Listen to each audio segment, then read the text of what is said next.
उसी का सा माहौल हो जाता था।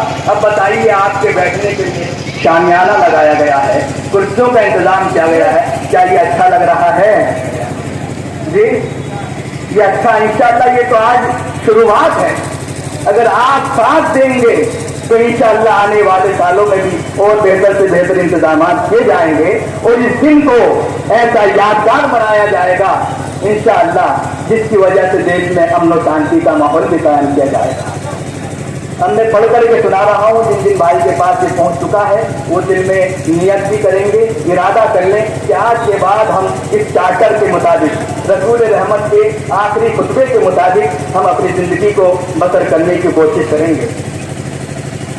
देखिए, क्या आप जानते हैं कि अपने आखिरी हज के समय अल्लाह के रसूल सल्लल्लाहु अलैहि वसल्लम ने जो आखिरी भाषण यानी कि खुतबा दिया, जो अपने आप में एक ऐसी मिसाल है कि किसी भी धर्म गुरु या नेता ने ऐसा भाषण न दिया होगा, जो मानवता और समानता के उपदेश से परिपूर्ण है।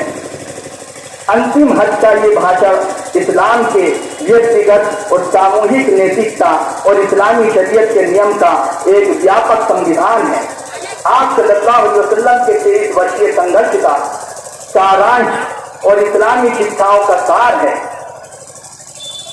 अगर कोई इस्लाम का परिचय चाहता है तो उसके लिए इस भाषण का अध्ययन पर्याप्त है। अगर कोई इस्लाम की व्याख्या चाहता है तो उसके लिए ये भाषण मार्गदर्शक है। और सबसे बढ़कर ये है कि ये भाषण मानव अधिकारों का वैश्विक संविधान और ह्यूमन चार्टर की हैसियत रखता है। आज पश्चिम का दावा है, मगरिबी तहजीब का दावा है, अंग्रेजों का दावा है कि वही मानव अधिकार के वास्तविक वाहक हैं। काश उन्होंने मोहम्मद सल्लल्लाहु अलैहि वसल्लम के जीवन का अध्ययन किया होता और हज्जतुल विदा के भाषण पर विचार किया होता तो उन्हें पता चल जाता कि आज से 1400 साल दयालुता के प्रतीक संदेश का मोहम्मद सल्लल्लाहु अलैहि वसल्लम ने मानव अधिकार का ह्यूमन चार्टर लागू किया था। आज दुनिया मानव अधिकार की बात करती है, जबकि बिना किसी अपराध के, बिना किसी दंड के, बिना किसी अपराध के लाखों इंसानों को जेलों की सलाखों के पीछे डाल दिया गया है। खून की नदियां बहाई जा रही हैं, महिलाएं विधवा हो रही हैं, बच्चे अनाथ हो रहे हैं, लाखों की संख्या में लोग भूख से मर रहे हैं। महिलाओं के अधिकार की भी बात की जाती है, हालांकि अधिकार के नाम पर महिलाओं को नंगा कर दिया गया है और मिनटों मिनटों में उनके साथ छेड़खानी हो रही है, उनका यौन शोषण और बलात्कार हो रहा है। कहाँ है मानव अधिकार, कहाँ है महिलाओं के अधिकार की बात करने वाले? अब आइए हम मोहम्मद सल्लल्लाहु अलैहि वसल्लम की भाषण पर विचार करते हैं। इस भाषण में आपने मूल रूप से जिन विषयों पर चर्चा की वे हैं रंग और वंश तथा जातिवाद का खंडन, जान और माल का सम्मान, अज्ञानता, काल के रीति रिवाजों को खत्म करना, अमानत की अदायगी, शैतान के बहकावे से चेतावनी, महिलाओं के साथ सद्व्यवहार, अच्छा रवैया और कुरान और सुन्नत को थामे रहने का आदेश। आइए इस भाषण पर एक एक करके विचार करते हैं। आप सल्लल्लाहु अलैहि वसल्लम ने अल्लाह ताला की प्रशंसा बयान करने के बाद पहली बात जो कही वे ये थी, लोगों मेरी बात सुनो। मुझे नहीं लगता कि आगामी कभी हम ऐसी किसी सभा में एकत्र हो सकेंगे, अर्थात संभव है कि इस साल के बाद हज न कर सकूं। इसमें आपने लोगों को एहसास दिलाया कि संभव है कि ये मेरा अंतिम भाषण हो। अब इसके बाद इतनी बड़ी सभा को संबोधित करने का अवसर न मिल सके, इसलिए हमारी जो बातें हो रही हैं उन पर ध्यान देना और विचार करना, ये रसूल रहमत ने अपने आखिरी खुतबे में फरमाया। मेरी सभी मुस्लिम, ये अब हमारी राय है, मेरी सभी मुस्लिम और गैर मुस्लिम भाइयों से गुजारिश है कि इसे जरूर पढ़ें। हजरत मोहम्मद सल्लल्लाहु अलैहि वसल्लम ने फरमाया, अब देखिए वो पॉइंट्स आ गए हैं जो हमारे लिए हैं, यही मेन पॉइंट्स थे, अब हम इस पे पहुंच चुके हैं। अब सारे लोग नियत कर लें कि अब आज के बाद से हम किसी चार्टर के मुताबिक जो बिंदु आ रहे हैं, पॉइंट्स आ रहे हैं, इनके मुताबिक जिंदगी गुजारने की कोशिश करेंगे। अब मैं जैसे पढ़ूंगा इन बिंदुओं को, तो जिनके पास पढ़ते हैं वो मेरे साथ साथ दोहराते भी चले, ताकि अंदर भी उनका मन भी इस चीज के लिए तैयार हो जाए कि आज के बाद हम वही इंसान बनेंगे जिसकी इच्छा और चाहत रसूल रहमत सल्लल्लाहु अलैहि वसल्लम ने की है। देखिए नंबर 1, प्यारे भाइयों, मैं जो कुछ कहूं ध्यान से सुनो। हे इंसानों, ये रसूल रहमत का खुतबा शुरू हो रहा है। तुम्हारा रब एक है। अल्लाह की किताब और उसके रसूल सल्लल्लाहु अलैहि वसल्लम की सुन्नत को मजबूती से पकड़े रहना। लोगों की जान, मान और इज्जत का ख्याल रखना।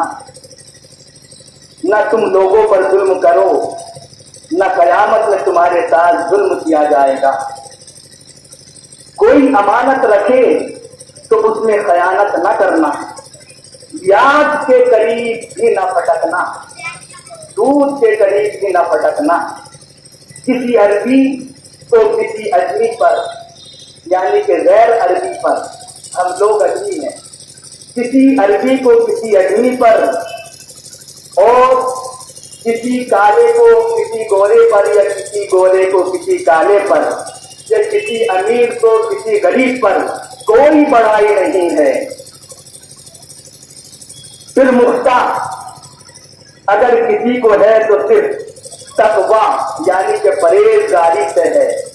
अल्लाह के नजदीक सबसे इज्जत वाला वही है जो सबसे ज्यादा परहेजगार है।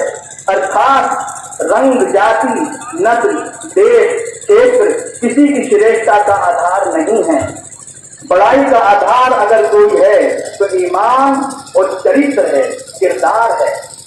तुम्हारे गुलाम, अब आज के दौर में नौकर जो हमारे दुकानों पे या हमारी फैक्ट्रियों में या हमारे साथ गुलाम से उन नौकरों को समझ लें। तुम्हारे गुलाम जो कुछ खुद खाओ वही अपने गुलामों को खिलाओ, यानी कि नौकरों को खिलाओ, और जो खुद पहनो वही उनको पहनाओ। अज्ञानता के तमाम विधान और नियम मेरे पांव के नीचे हैं। इस्लाम आने से पहले के तमाम खून खत्म कर दिए गए। अब किसी को किसी से पुराने खून का बदला लेने का हक नहीं। और सबसे पहले मैं अपने खानदान का खून, रबिया इब्ने हारिस का खून खत्म करता हूँ, यानी उनके कातिलों को क्षमा करता हूँ। अज्ञानता काल के सभी ब्याज खत्म किए जाते हैं। और सबसे पहले मैं अपने खानदान में से अब्बास इब्ने मुत्तलिब का ब्याज खत्म करता हूँ। औरतों के मामले में अल्लाह से डरो। तुम्हारा औरतों पर और औरतों का तुम पर अधिकार है। औरतों के मामले में मैं तुम्हें वसीयत करता हूँ कि उनके साथ भलाई का रवैया अपनाओ। ए लोगों, याद रखो, मेरे बाद कोई नबी ईश्वर का संदेश वाहक नहीं, और तुम्हारे बाद कोई उम्मत यानी कि समुदाय नहीं।